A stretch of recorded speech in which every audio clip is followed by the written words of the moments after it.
This is the Archangel 2210, here to talk to you about the Fantastic Four in comics, cartoons, and movies.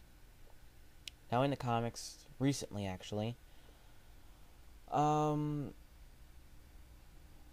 I hope I misread it and I didn't see it right, but they actually killed off the Human Torch. Now, what I have to say is, what were they thinking? It's like, I know in the comic universe, some people are probably thinking, calm down. When people die in the comic universe, it doesn't really always stick, and I could buy that. I'm thinking, okay, maybe they did this as a gimmick because to get more attention to Fantastic Four, but change the uniforms. Get a different team member and make it the Fantastic Five for a little bit. I don't know, but killing off a member and then you're what? The Terrific Trio. What are they gonna? They can't call themselves a Fantastic Four. What are they gonna do? Have auditions to get another fire guy in there now? Or are they gonna hire Iceman now? Can you imagine having Iceman part of the Fantastic Four? Or what are the requirements? Like just in general, it's like I don't know what they're gonna do with that. I don't know if he's still dead or if they bring him back. If if he's still dead, they need to bring that character back because I don't understand why they killed him off in the first place. He was one of my favorite in the Fantastic Four. And there are only 4 characters, so there's really not much to choose from. Some people say, "Oh, I like the Thing because he's the super strong guy and he really stands up to Reed and everything." And yeah, I like the super strength, but I like Johnny's powers better. Like sometimes when you just want to fly out a window and get out of here, you really can't fly when you got super strength. Not like the Thing. He moves very slow. And like the high intellect of Reed and flexibility, it's like, that power always seemed kind of boring. Invisibility, Sue Storm, invisibility and great force field, and you could use your force fields to have like a type of telekinesis. It's like, well, that seems a little more interesting. But I don't know. Like, I do like Invisible Woman is a close second. I do like her powers also. I always like telekinesis, a form of it. I like invisibility. You can just go invisible whenever you want. And force fields are always fun. You know, going to a dangerous situation, you can have a force field on you, no problem. And something that they play with a lot in the cartoons and possibly the comics is that she has like a limited flying ability. Not where she actually flies like Supergirl, but she creates like a invisible force field disc that she stands on, and she could kind of levitate it, and she kind of like almost like she's surfing on an invisible surfboard, like in the air. And I'm like, that was kind of cool.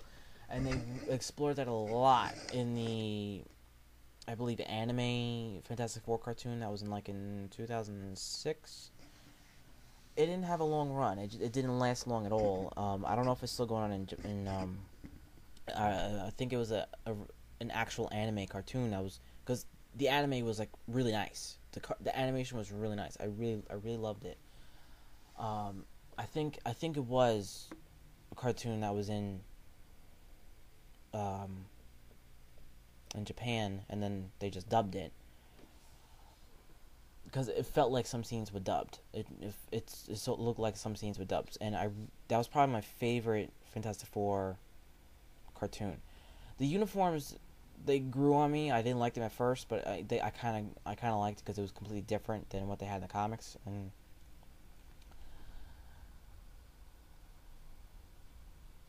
now with the '90s cartoon, it was good because it had a lot of storylines from the comics. Again, very little that I know of the Fantastic Four. I just know about basically them, how they got their powers, and their rainbow of forgettable villains. And oh, they have many of them. Now, Doctor Doom is like a staple in the Marvel Universe. A lot of people encountered him. He's a king of a very tiny country, Latveria. So he has a lot of influence in the Marvel Universe. But, other than the Fantastic Four's galactic enemies, like, besides Galactus, like Thanos and all that, which isn't really just the Fantastic Four's enemies, they're the Marvel Universe's enemies, but they just encounter them a lot. They encounter the Fantastic Four a lot. The villains that they have, like Puppet Master and Diablo, Mole Man, not really memorable. Like, if you ask anybody that really hasn't read Fantastic Four and you say name 5 villains, they'll probably be able to name 2, counting Doctor Doom. Like Doctor Doom and Mole Man. Mole Man will probably be the one name that they'll be able to get. Mole Man and Puppet Master are probably like the top 2 besides Doctor Doom. Because everyone knows Doctor Doom. That's the easy one. That's the given. The other ones, they're kind of more difficult. I know less about Spider-Man, and I know most of his villains than I do about Fantastic Four. He has a lot more memorable villains, even though they're all kind of animal themed. I actually kind of like all of Spider-Man's villains. He has Vulture, Rhino, besides the Carnage ones, Venom, Carnage, and all the Venoms. You have Vulture, Rhino. You have, Black Cat, really not villain, more ally. She kind of walks on that line. She's not, she walks on the line. Kraven the Hunter, it's like he has, Scorpion. He has a lot of villains. Green Goblin, again, that's the easy one. That's the one that everyone knows. But trying to name all the other ones besides that, and then you got the ones that are similar: Sandman, Hydro Man, and I'm sure some people probably like Hydro Man. Yes, there is a Hydro Man who is basically the water version of Sandman. His entire body turns into water, and he could control water. Like, that sounds kind of cool. That actually would have been probably better for the movie, but CGI water is like, a lot of people are afraid of that because it's very expensive. Now, the movies, the Fantastic Four movies, that love them or hate them, either way, they are the Fantastic Four movies. The first one was okay. The second one was better.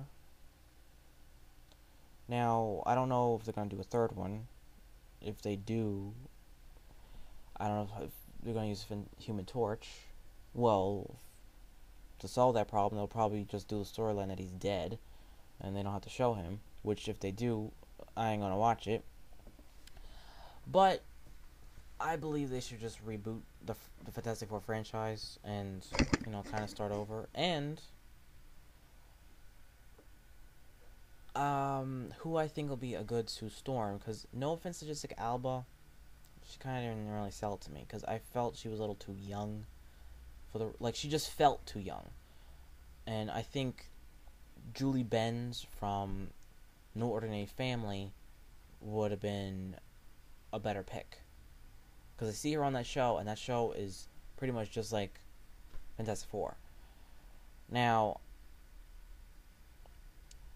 the other characters I'm not really too sure about, and I think if they put more villains in the actual Fantastic Four movies, then the Fantastic Four movies will be actually pretty good.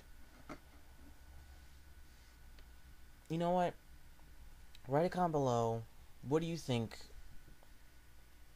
if they ever do a Fantastic Four movie? Hopefully they will. Who do you think should play the Fantastic Four? What villains do you think they should have, and who do you think they should play the villains? And do you think we should get a little sneak peek of Galactus? and have it done right. Write a comment below on what you think.